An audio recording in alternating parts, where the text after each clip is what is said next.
महाभारत ऐसा महाकाव्य है जिसमें कई छोटी बड़ी शिक्षाप्रद घटनाओं का जिक्र है।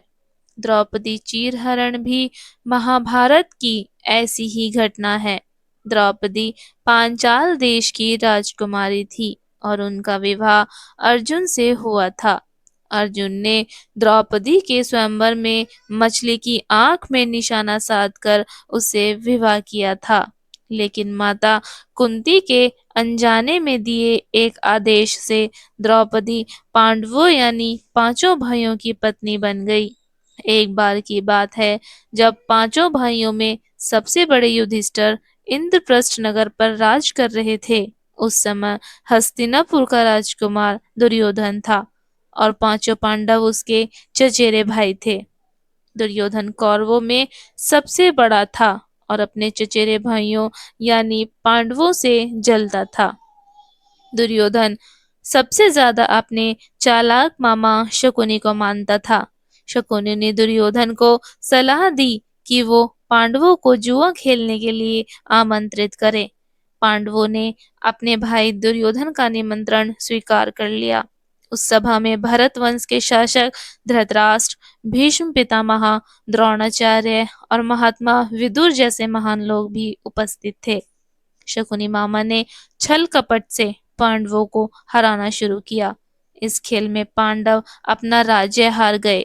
धर्मराज युधिष्ठिर ने संवय और अपने चारे भाइयों को भी दांव पर लगाया और हार गए। अंत में जब दांव पर लगाने के लिए उनके पास कुछ नहीं बचा तो उन्होंने अपनी पत्नी द्रौपदी को भी दांव पर लगा दिया। दुर्योधन तो जैसे इसी पल का इंतजार कर रहा था। शकुनी मामा की मदद से उसने जुए में द्रौपदी को भी जीत लिया। द्रौपदी को जीतने के बाद दुर्योधन ने अपने भाई दुशासन को आदेश दिया कि वो द्रौपदी को भरी सभा में बाल पकड़कर और घसीटते हुए लेकर आए। भाई से आज्ञा मिलते ही दुशासन द्रौपदी के कक्ष में गया और उसे सभा में चलने को कहा। रानी द्रौपदी बहुत ही स्वाभिमानी और पतिव्रता स्त्री थी, इसीलिए उन्होंने दुशासन के साथ चलने से मना कर दिया। दुशासन ने गुस्से में आकर द्रौपदी के बाल पकड़ लिए और उसे खींचते हुए भरी सभा में लाकर खड़ा कर दिया। दुर्योधन ने दुशासन को आज्ञा दी कि वो द्रौपदी को भरी सभा में निर्वस्त्र कर दे।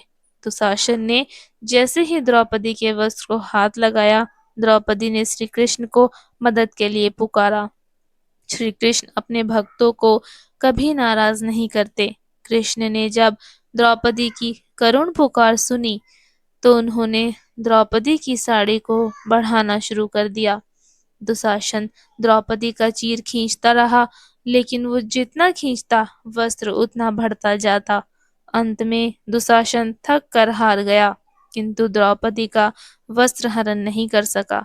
ऐसा कहा जाता है कि महाभारत के युद्ध के पीछे सबसे बड़ा कारण द्रौपदी का चीरहरण ही था। आपको हमारे द्वारा दी गई जानकारी कैसी लगी कमेंट में ज़रूर बताएं। जल्द ही मिलेंगे अपनी नई कहानी के साथ। नमस्कार।